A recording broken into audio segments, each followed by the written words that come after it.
Okay so આપણે start કરી દઈએ કાલના લેક્ચર પછી કન્ટિન્યુ પછી કાલે છે ને આ લેક્ચર પછી ફિઝન ને ફ્યુઝન શરૂ થશે તો આજે બેઝિક શરૂ થવાનું છે એનું ફિઝન અને ફ્યુઝન બરોબર છે કાલે આપણે રેડિયો એક્ટિવ થાય છે ને એમાં આપણે સંખ્યા શોધી n બરાબર n0 e raise to minus lambda t જ્યાં n0 છે એ શું છે પહેલાના નંબર જ્યારે રેડિયેશન ન થઈ ગયું હોય ત્યારના નંબર n શું છે કે જ્યારે રેડિયેશન થઈ ગયું હોય પછીના નંબર અને લેમ્ડા શું છે રેડિયો એક્ટિવની અચળાંક ટી શું છે સમય બરાબર છે તો એ જ રીતના આપણે એક્ટિવિટી વિશે જોયું હતું કે r બરાબર r0 e raise to minus lambda T એ એક્ટિવિટી એવું ને એવું જ સૂત્ર મળતું હતું એવું ને એવું જ એક્ટિવિટી શું કે કેટલું એક્ટિવ થયું છે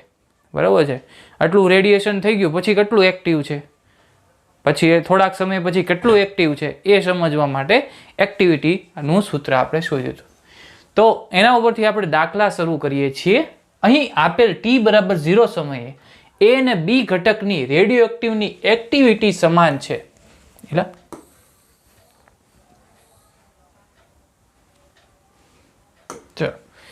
t બરાબર 0 સમય બંનેની એક્ટિવિટી સમાન છે એટલે કે r0 અને r0 બંને સમાન છે બરાબર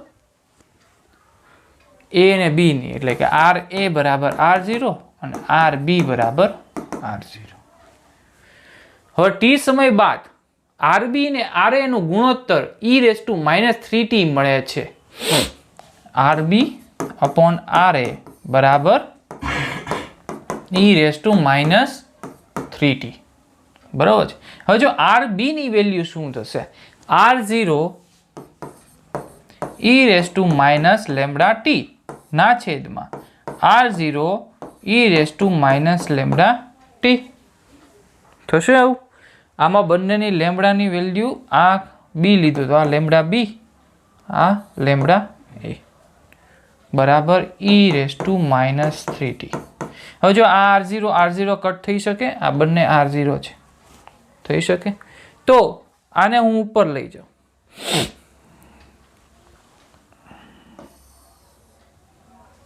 તો e raise to minus lambda b t into e raise to lambda a t બરાબર e raise to minus 3t હવે જો e બેઝ છે બધામાં e છે તો બધાને e રેઝ ટુ ને આપણે રિમૂવ કરી શકીએ બરાબર છે તો શું થશે માઇનસ લેમ્ડા બીટી વત્તા લેમ્ડા એટી બરાબર માઇનસ 3t બધા e કેન્સલ થઈ ગયા બરાબર છે ઘાતનો શું થયો ખાલી સરવાળો થયો માઇનસ લેમ્ડા બીટી વત્તા લેમ્ડા એટી બરાબર માઇનસ 3t હવે આપણે શોધવાનું છે હાફ લાઈફ એટલે કે હાફ લાઈફ ટાઈમ તેનું સૂત્ર આપણે શોધ્યું હતું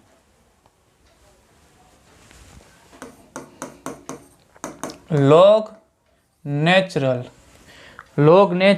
2 ના છેદમાં લોગ નેચરલ નહીં લોગ 2 ના છેદમાં લોગ e બેઝ 2 ના છેદમાં લેમ્ડા લેમ્ડાને કરતા બનાવતો શું થાય લોગ e બેઝ 2 ના છેદમાં t બનાવ બરાબર છે હવે જો આ સૂત્રમાં a અને b છે a અને b lambda a lambda b તો એક લેમ્ડા એ નું સૂત્ર આના ઓલામાં અને એક લેમ્ડા બી નું સૂત્ર આના ફોર્મમાં બરાબર છે તો માઇનસ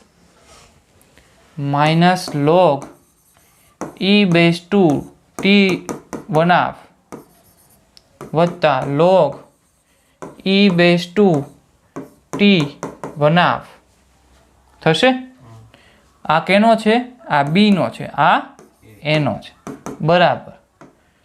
બરાબર માઇનસ 3t હવે જો પ્રશ્નમાં કીધેલું છે કે હાફ લાઈફ ટાઈમ એ ની હાફ લાઈફ ટાઈમ શું છે લોગ નેચરલ એટલે કે લોગ 2 છે બરાબર છે. તો અહીંયા હું શું મૂકીશ? log 2. ક્યાં? આમાં.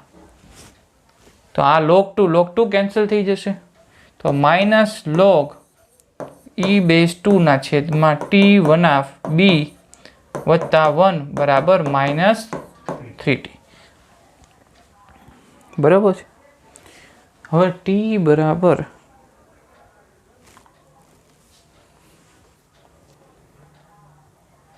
આ ટી બધા અહીંથી કેન્સલ થઈ જશે, સામે થઈ જાય ને. તો આ ટી કેન્સલ થઈ જશે અહીંયા. બરાબર છે. હા, ટી વયો જશે. હવે શું થશે? આ માઇનસ આ બાજુ જશે. તો માઇનસ log e બેઝ 2 બરાબર -4 ના છેદમાં t1/b. આ જે માઇનસ માઇનસ પ્લસ થઈ જશે અને t1 આમ વયો જશે. t1/b બરાબર log 2 ના છેદમાં 4 થશે. આવું આ કોનો હાફ લાઈફ ટાઈમ શોધવાનો હતો? બી નો, ઓપ્શન બી. બરાબર છે. તો આ રીતના ક્વેશ્ચન પૂછાશે. તમારી પાસે ઇક્વેશન છે તો એ પ્રમાણે આખું સૂત્ર બનાવ્યું આપણે અને આખો ડિરાઈવ આપણે લાઈફ ટાઈમ શોધવાનો હતો બી નો. એનો આપણને ખબર હતો કે log 2 હતો. તો આનો ચોથા ભાગનો થઈ જાય છે. બરાબર છે, બી નો. ચાલો, હવે તમને એમ કીધું છે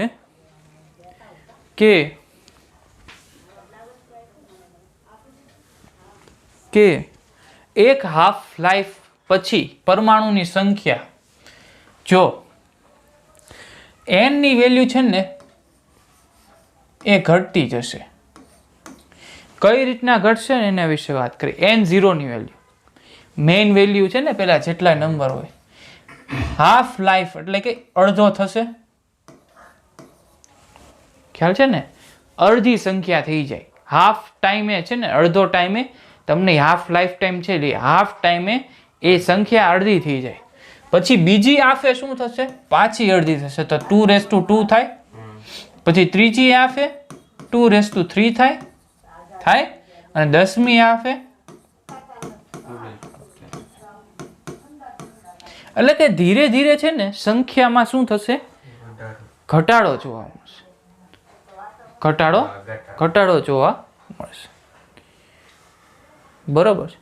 હવે જો જ્યારે મેં કર્યું n0/2 બરોબર,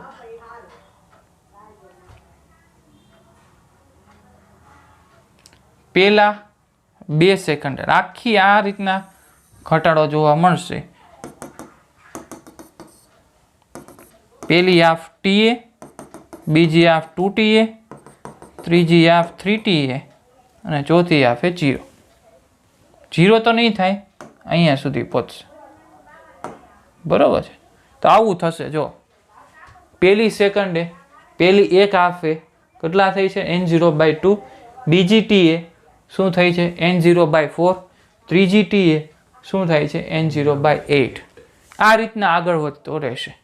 એટલે કે નંબર ઓફ ન્યુક્લિયોનની સંખ્યામાં જે ડીકે થાય છે એ ધીરે ધીરે એમાંથી થતું રહે છે અને એની સંખ્યામાં ઘટાડો થવા માંડે છે. અનડીકેડ એટલે કે ડીકે થયેલા નથી એની સંખ્યા ધીરે ધીરે ઘટતી જાય છે સમય સાથે. ચલો, એક્ટિવિટી એન્ડ હાફ લાઈફ પછી જો આ જ રીતનો ગ્રાફ આમાં મળશે. જે આપણને મળ્યો એવો જ ગ્રાફ આપણને આમાં મળશે. આપણો આ ગ્રાફ છે ને આપણે આ રીતના દોરવો પડશે. આમ, કેમ કે સ્ક્વેર છે ને એટલે આ ગ્રાફ આ રીતના દોરવો પડશે. સ્ક્વેર હોય તો આ રીતના દોરવો પડે. આમાં પણ એ જ રીતના જેમ આપણે સૂત્રમાં સમાનતા જોવા મળે છે એ જ રીતના આમાં પણ સમાનતા, એક્ટિવિટીમાં પણ સમાનતા જોવા મળશે. r0/2 TA, પછી 2TA અને 3TA. બરાબર છે. ગ્રાફ થોડોક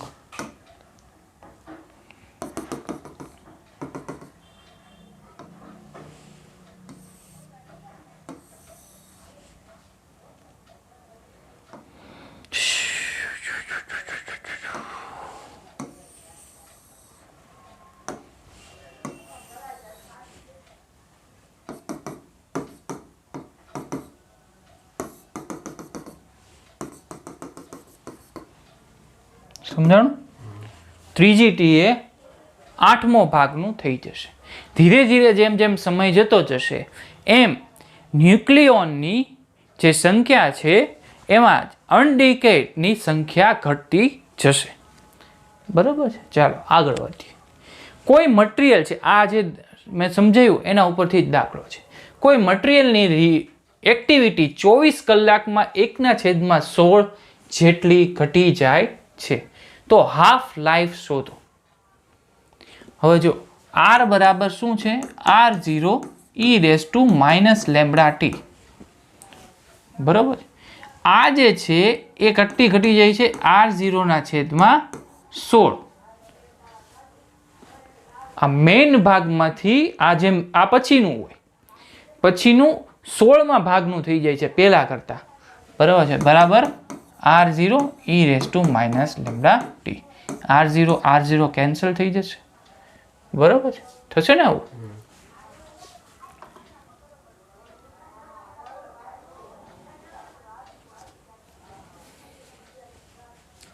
આપણે ઓલું સૂત્ર વાપરવું છે. હા. R બરાબર શું કર્યું આપણે આમાં? n/2 એટલે કે ધીરે ધીરે સંખ્યા ઘટતી જાય છે એટલે 2n આવશે. શું આવશે? R બરાબર એટલે કે પછીની સંખ્યા R0 2n. એક્ટિવિટીમાં જેમ n બરાબર n0/2n બનતું હતું એ જ રીતના એક્ટિવિટીમાં 2 ઘટાડો થતો જશે 2ના ઓર્ડરમાં. બરાબર છે. હવે જો R નું શું વેલ્યુ આપેલી છે? R0/16 બરાબર R0 થશે. R0 cancel. 2n બરાબર 16. હવે 2n ક્યારે n ની વેલ્યુ શું રાખીશ તો આપણને 16 ની વેલ્યુ મળે? 4. તો n બરાબર 4. બરાબર છે. આ આપણને શું મળી? n ની વેલ્યુ. એટલે કે ચોથી હાફ લાઈફ, ચોથી વાર, એટલે કે જ્યારે ચોથો પીરિયડ આવશે ને, હાફ ચોથો, બરાબર છે, એમાં 4 મળે છે. એટલે ચોથા પીરિયડે એ કેટલું થાય છે? 16 જેટલું ઘટી જાય છે. તો એક કેટલું? શું કહે છે? કહ્યું તું મેં કે 16 એને 4 જે છે ત્યારે 16મા ભાગનું ઘટે છે તો એક કેટલું?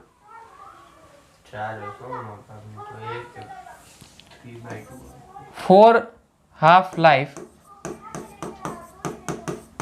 આ પાછું જો 24 કલાકમાં થાય છે. શું થાય છે? 24 કલાકમાં. આ 4 હાફ લાઈફ ક્યારે આવે છે?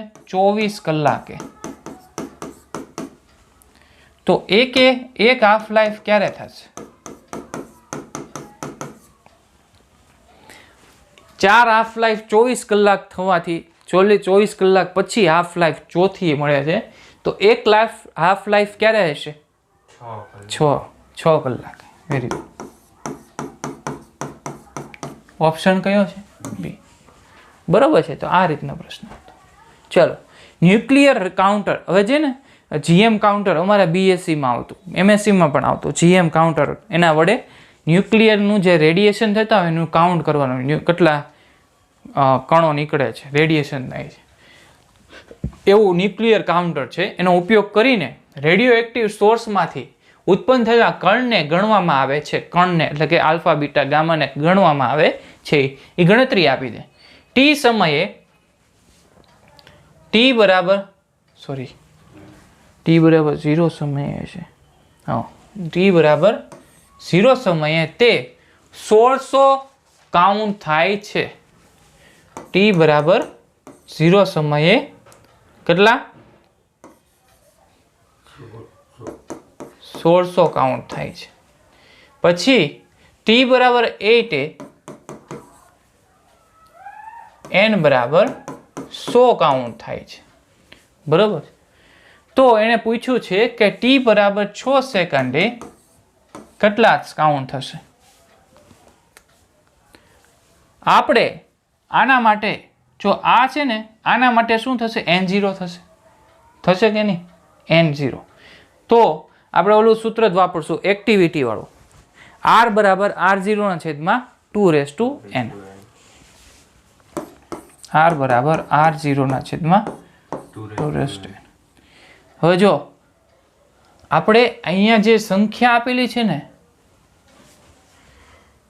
1600 કાઉન્ટ પર સેકન્ડ લખેલું છે. તો આ શેની વેલ્યુ થઈ r ની વેલ્યુ થઈ કે નહીં r ની. આપણે dn/dt બરાબર r લીધું હતું ને તો આ r ની વેલ્યુ થઈ. તો 1600 બરાબર 100 ના છેદમાં 2n આવું થશે. આના માટે આવડવા જે છે એ આના માટે શું થશે r0 થશે. બરોબર છે. તો આ બે બિંટા ઉડી જશે 2n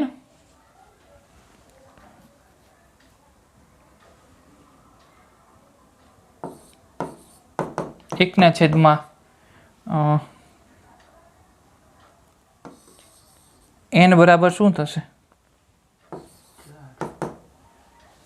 n બરાબર 4 થશે ને. હા ઉપર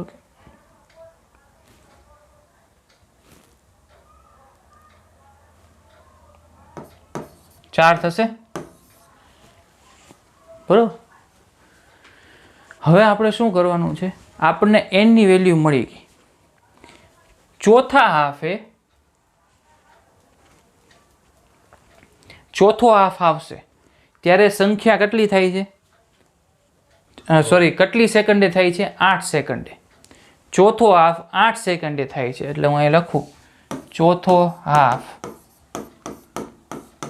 8 સેકન્ડે થાય છે. તો પહેલો હાફ કેટલા સેકન્ડે થાય પહેલો હાફ 2 સેકન્ડે થાય 4. બરાબર છે. પહેલો હાફ 2 સેકન્ડે થશે. તો આપણને પૂછ્યું છે કે t બરાબર 6 સેકન્ડે 1 સેકન્ડમાં કેટલા કાઉન્ટ થશે. 1 સેકન્ડે 2 સેકન્ડે 1 હાફ હોય તો 6 સેકન્ડે કેટલા હોય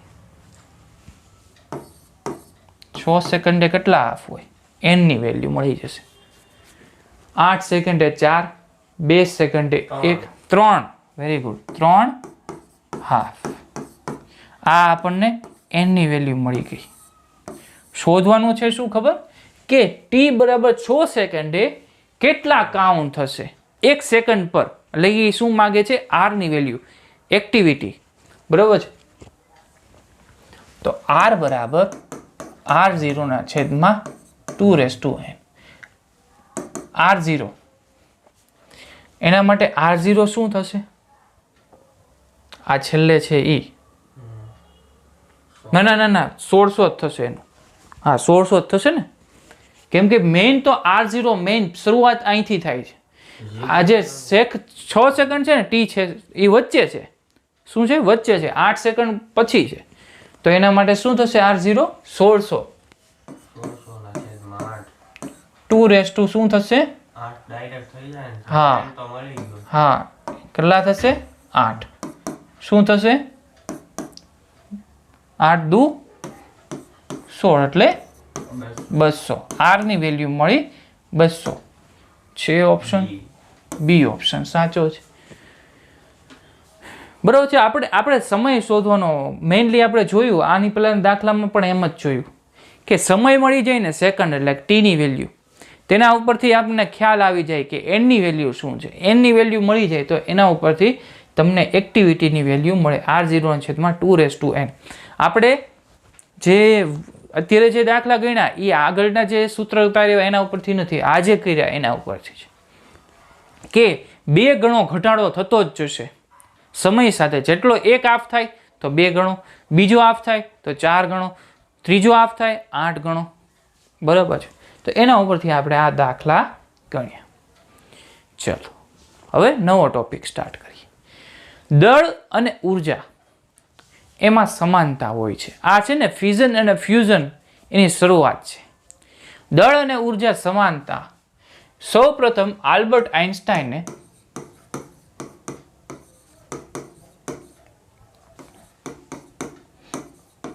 આપ્યું કે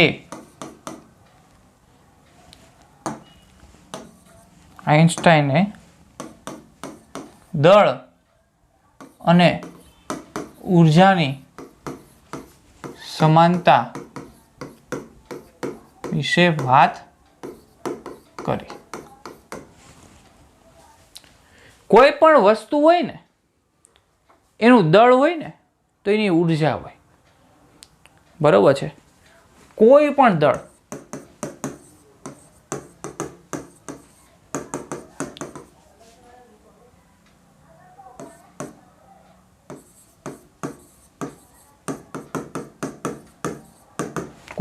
હોય ઉર્જા હોય છે. આવું સાબિત થયું આફ્ટર ક્વોન્ટમ ફિઝિક્સ. આ સાબિત થવા પાછળ પછીની ક્વોન્ટમ ફિઝિક્સ જ્યારે સ્થપાણું પછી જ આવું સ્ટેટમેન્ટ આપી શકાણું. તો પહેલા વાત કરીએ કે દળ શું છે. દળને ઉર્જાના સ્વરૂપમાં કઈ રીતના આપણે સાબિત કરશું જોઈએ. કોની પાસે દળ હશે? વધુ હોય છે.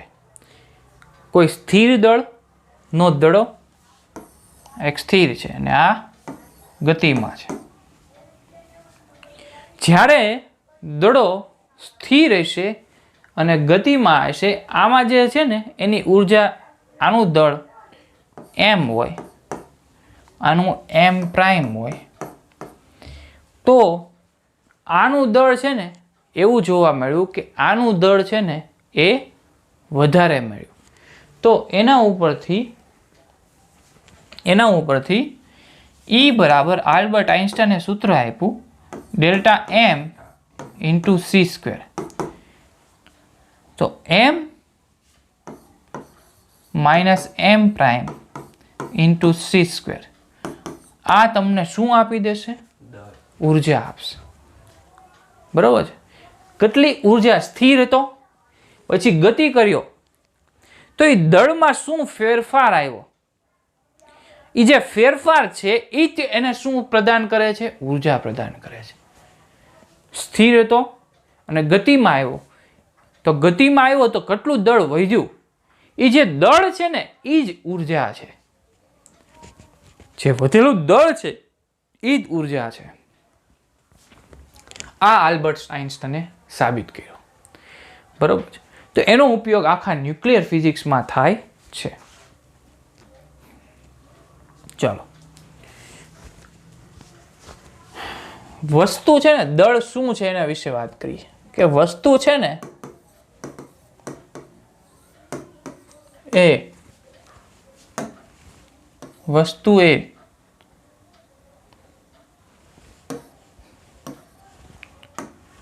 વસ્તુ એ મેટર,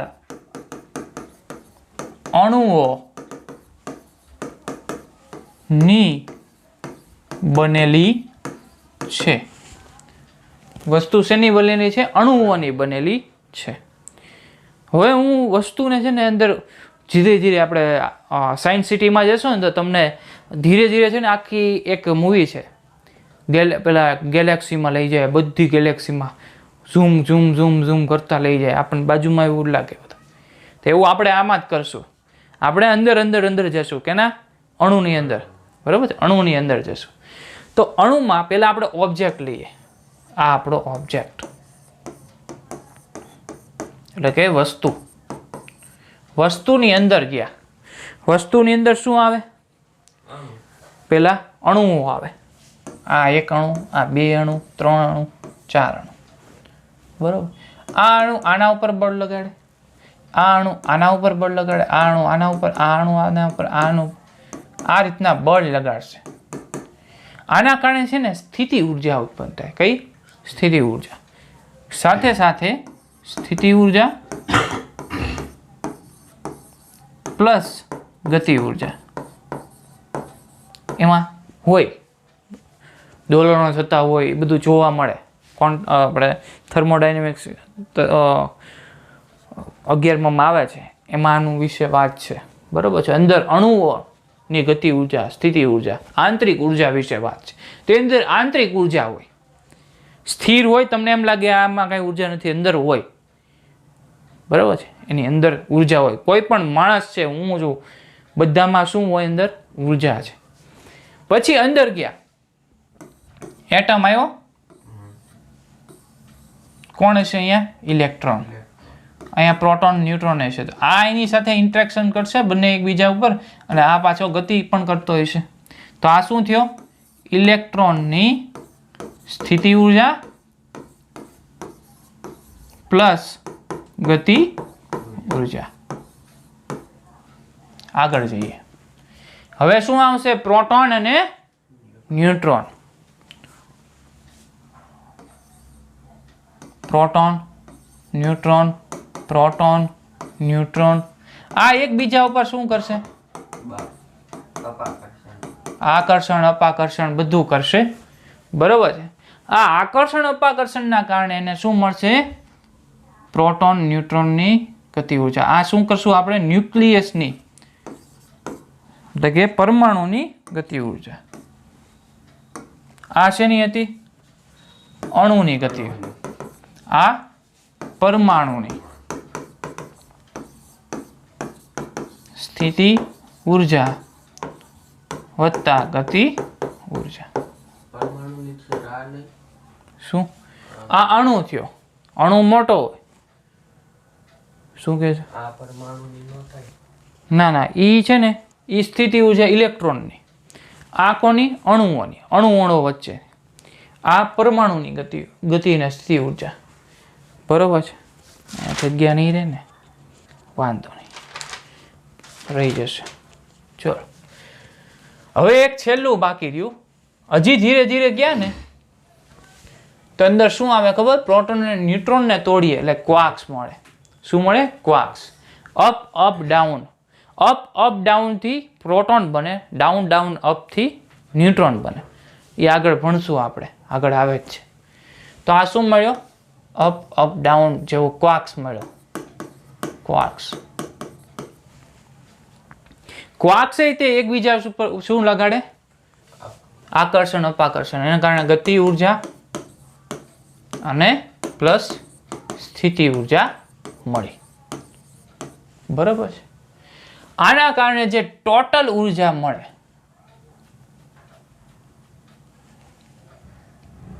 ટોટલ ઉર્જા પહેલા લખો. બરાબર છે. પહેલા આપણે શરૂઆત ક્યાંથી કરી? એટમથી. એટમ. તો કાઇનેટિક એનર્જી ટોટલ એક સાથે લખી નાખું. કાઇનેટિક એનર્જી પ્લસ સ્થિતિ ઉર્જા એટલે કે ગતિ ઉર્જા વત્તા સ્થિતિ ઉર્જા એટલે કે કુલ ઉર્જા. તો EA વત્તા પછી શું આવે છે? પછી શું આવે છે? ઇલેક્ટ્રોન આવે છે. તો ઇલેક્ટ્રોનની ગતિ ઉર્જા EE વત્તા પછી શું આવે છે? ન્યુક્લિયસની એટલે કે પરમાણુની. બરોબર છે. પછી શું આવે છે? ક્વાર્ક્સની છે ને, ક્વાર્ક્સ એટલે કે Qની. બરોબર છે. છેદમાં હવે જો E બરાબર ડેલ્ટા MC સ્ક્વેર છે કે નહીં?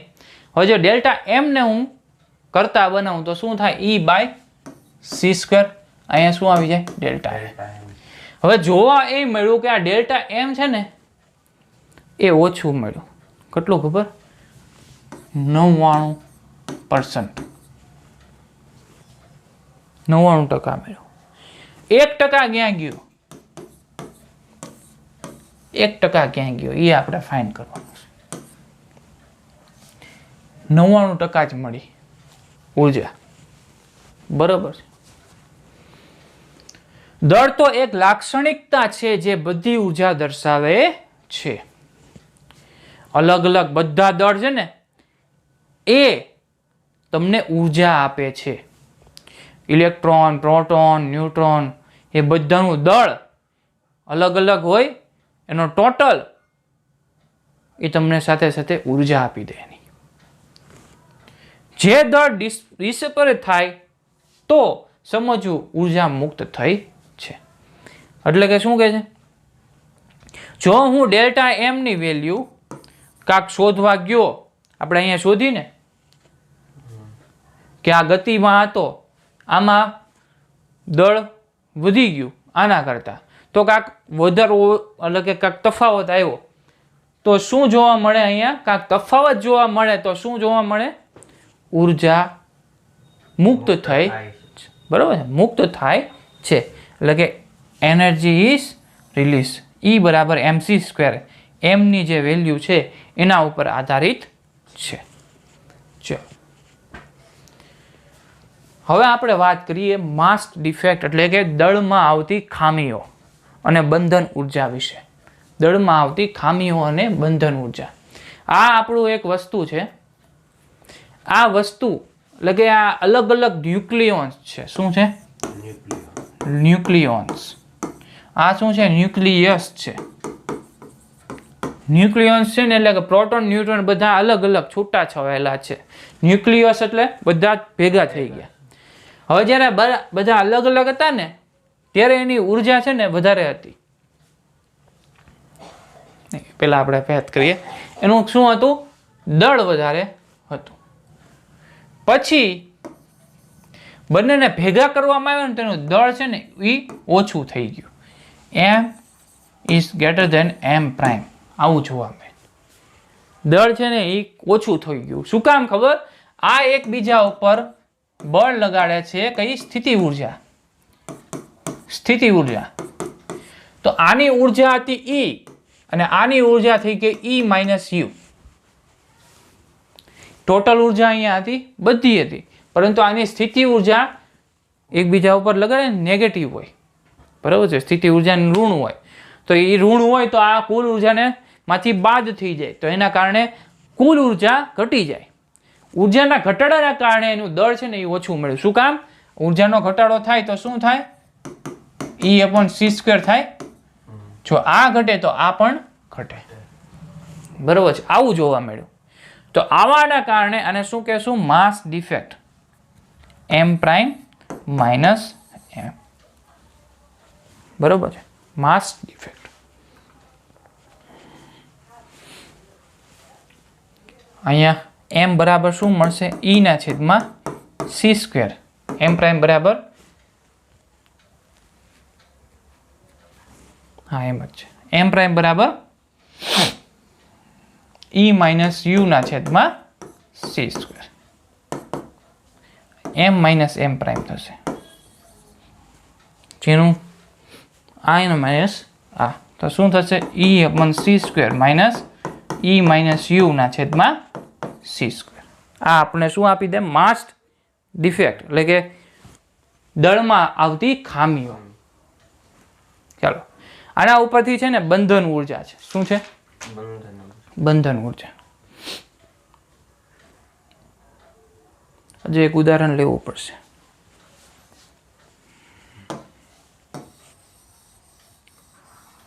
જો કોઈ ન્યુક્લિયસ હોય, આ ન્યુક્લિયસ છે, એ કેનાથી બને? પ્રોટોન અને ન્યુટ્રોનથી બને. પેલા અલગ હતા અને પછી છૂટા હતા અને પછી અલગ ભેગા થઈ ગયા. તો ભેગા થાય ત્યારે શું થઈ જાય? એની ઉર્જા ઘટી જાય, બરોબર છે.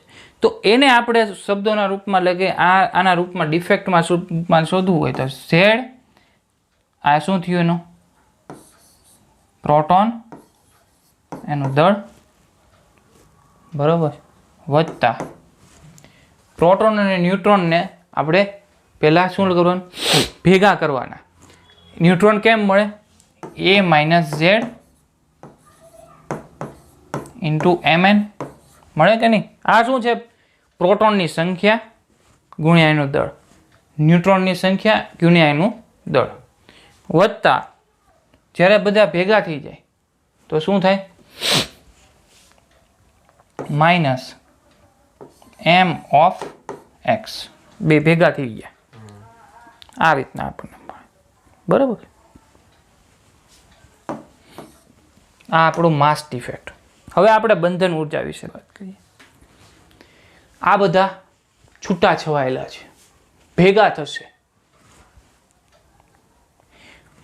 હવે ભેગા થાય ને એના માટે એને ઉર્જાની જરૂર ન પડે. ભેગા થાય ત્યારે એને ઉર્જાની જરૂર પડતી નથી. ભેગા થવું હોય થઈ જાય.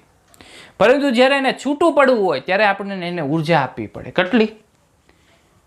કે જેટલી ભેગા થવા માટે જેટલું ઓલું દળ છે ને, દળમાં જે ઘટાડો કર્યો છે ને, જેમ કે અહીંયા દળ કાંક 10 હોય અને અહીંયા કરી નાખ્યું 9.8, બરાબર? 10 9.8, તો આ 9.8 ને 10માં કેટલું 0.2 છે? એ 0.2 એક ઉર્જાનું રૂપ છે, દળ. આનું દળ ઘટી ગયું છે કેટલું? 0.2 જેટલું. એ 0.2 જેટલું આપણે દળ પાછું એટલે કે ઉર્જા આપશું, દળના રૂપમાં ઉર્જા આપશું, તો આ આખું છૂટા પડી જશે પાછા. તો આ શું થયું? બંધનને, ન્યુક્લિયસના બંધનને તોડવા માટે આપવી પડતી ઉર્જાને શું કહેવાય છે? બંધન ઉર્જા કહેવાય છે. બરોબર?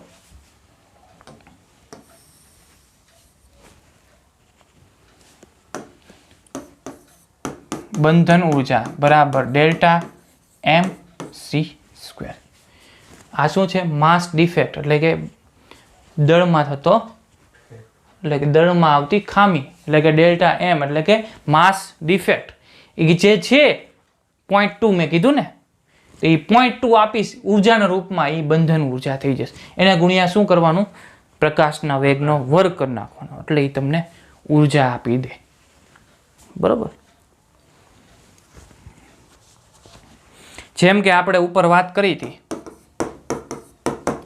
આની પહેલા, Z mp વત્તા a z mn.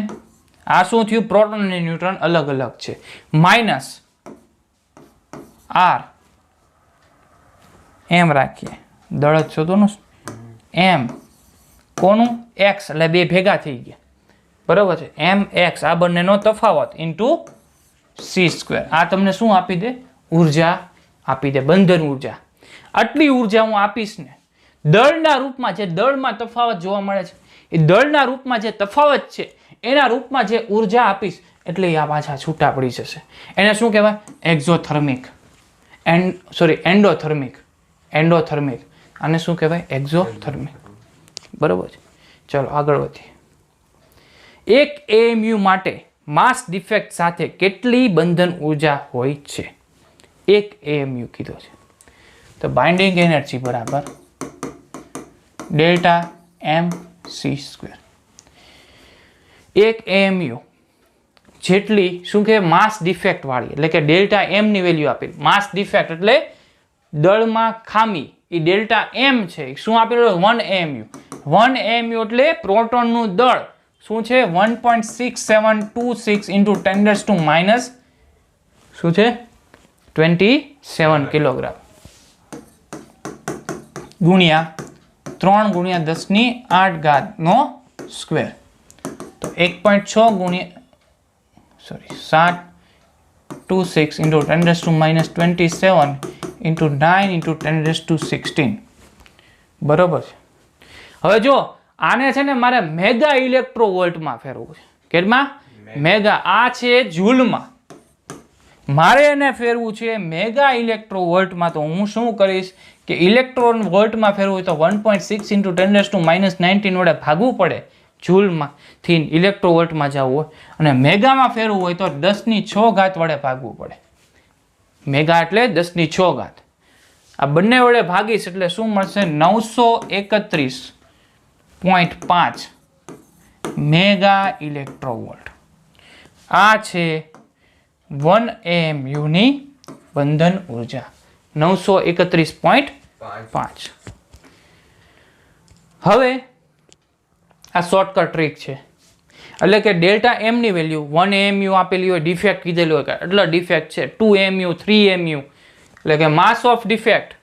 જો 2 AMU આપ્યું હોય તો 2 × 10, બરોબર છે? 3 AMU હોય તો 3 × 931.5 થશે.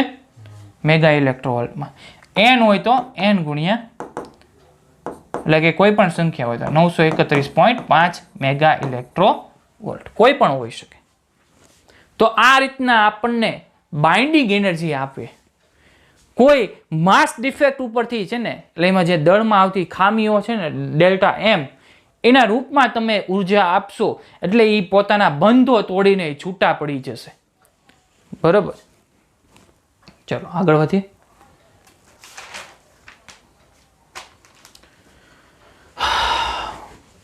જો અલગ અલગ પરમાણુઓની બંધન ઉર્જા અલગ અલગ છે. અલગ અલગ પરમાણુ. હવે સ્ટેબિલિટીનું અહીંયા આવશે. સ્ટેબિલિટી, સ્થિરતા. કોણ વધારે સ્થિર છે?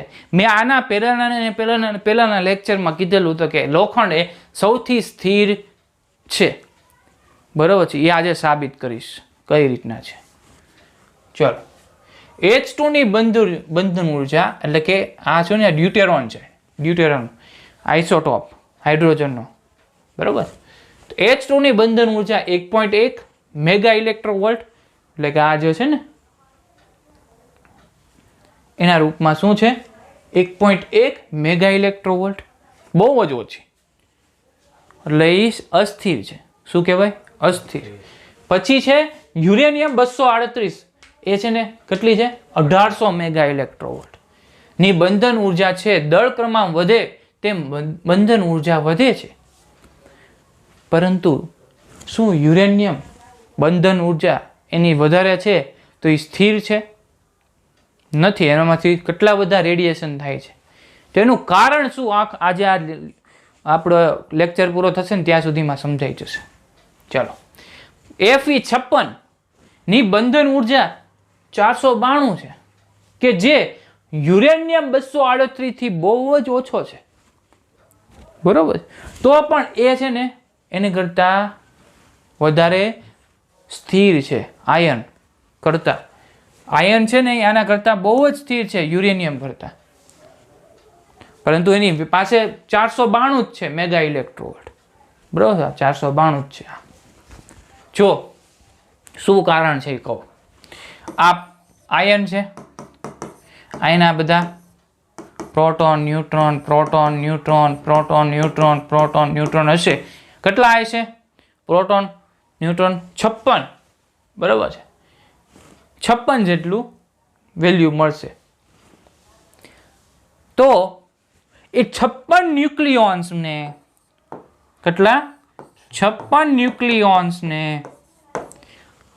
જોડવા માટે આપવી પડતી ઉર્જા, એટલે કે જો એને તોડવા માટે આપવી પડતી ઉર્જા કેટલી છે 492 છે. તો એક બંધન ઉર્જાની કેટલી થશે 492 ના છેદમાં 56 કરવાના, અને અહીંયા શું કરવાનું 1800 ના છેદમાં 238.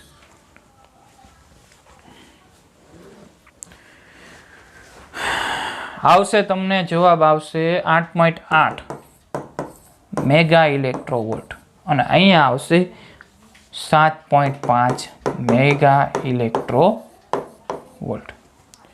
જો આ આવશે 8.8 અને આ આવશે 7.5. આવ્યો કે નહીં? આવ્યો ને? કોની હવે જોવો તો બંધન ઉર્જા.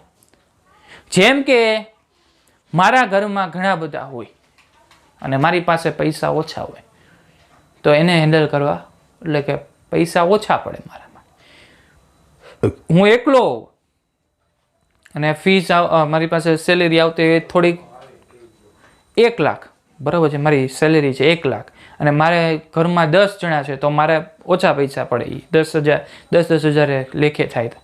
પરંતુ જો એકલો તો એ મારા માટે વધારે પડે. એ જ રીતના આ બધાને એક એકને જો ભેગા રાખવા માટે 8.8 જ જોવે, એટલે કે 8.8 વધારે છે એના માટે, છે ને? પરંતુ આની પાસે 7.5 જ છે, એટલે આની બંધન ઉર્જા શું છે વધારે છે. શું કામ? એની પાસે 56 જ ન્યુક્લિયોન્સ છે, આની પાસે તો 238 ન્યુક્લિયોન્સ છે. આ છે યુરેનિયમ.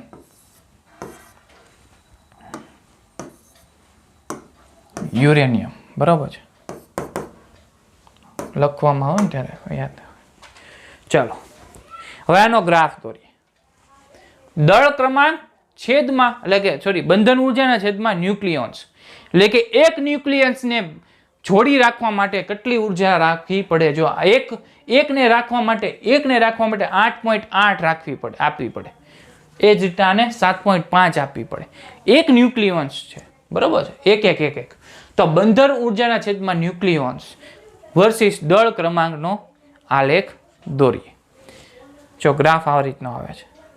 પેલા આખી 2 4 2 થી 8 સુધી જઈએ.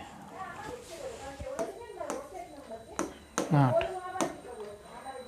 7 6 5 બરોબર આ રીતના છે. હવે 8 એ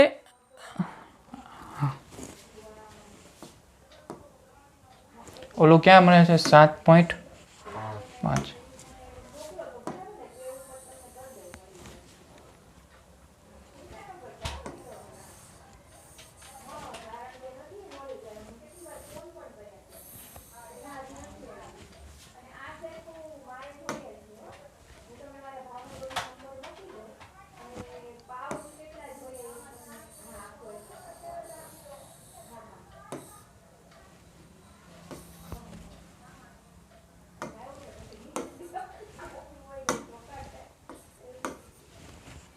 હવે જો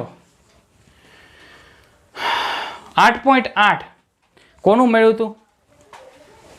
આ આવડું 8.8 અહીંયા આપણું છે 8.8 મેગા ઇલેક્ટ્રોન વોલ્ટ. કેટલું છે? Fe 56 છે, બરોબર છે, Fe 56. એ જ રીતના 7.6 કોણ મળ્યું હતું? યુરેનિયમ.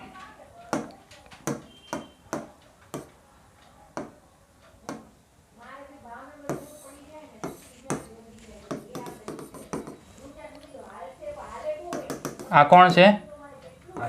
56. આ 238 યુરેનિયમ, બરોબર. આ આપણો છે અહીંયા છે હિલિયમ.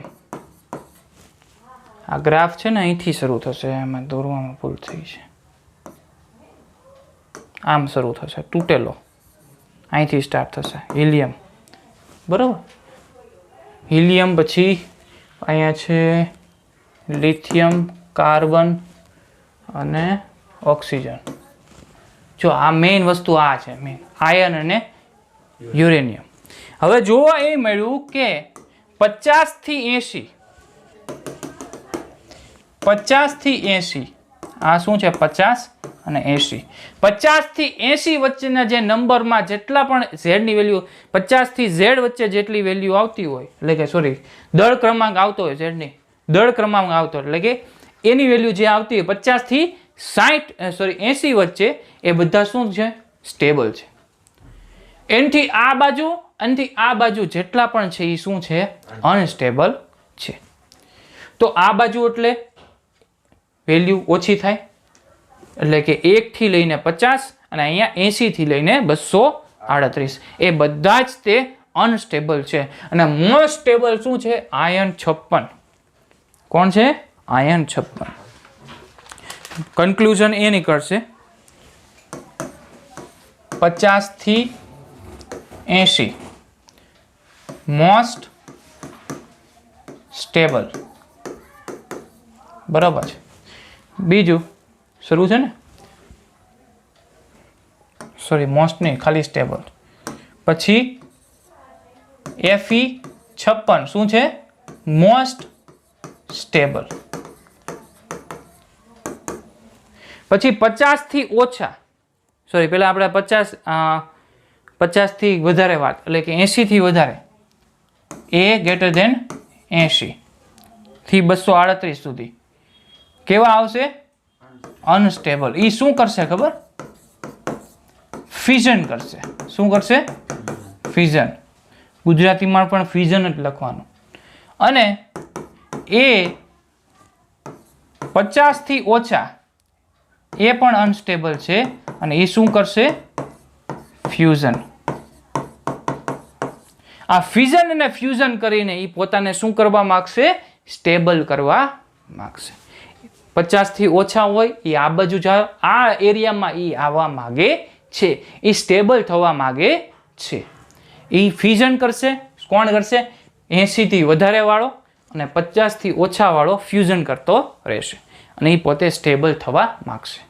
ઓકે, તો આજે એટલું હતું. કાલે આપણે ફ્યુઝન અને ફ્યુઝન વિશે આપણે વાત કરશું. Thank you.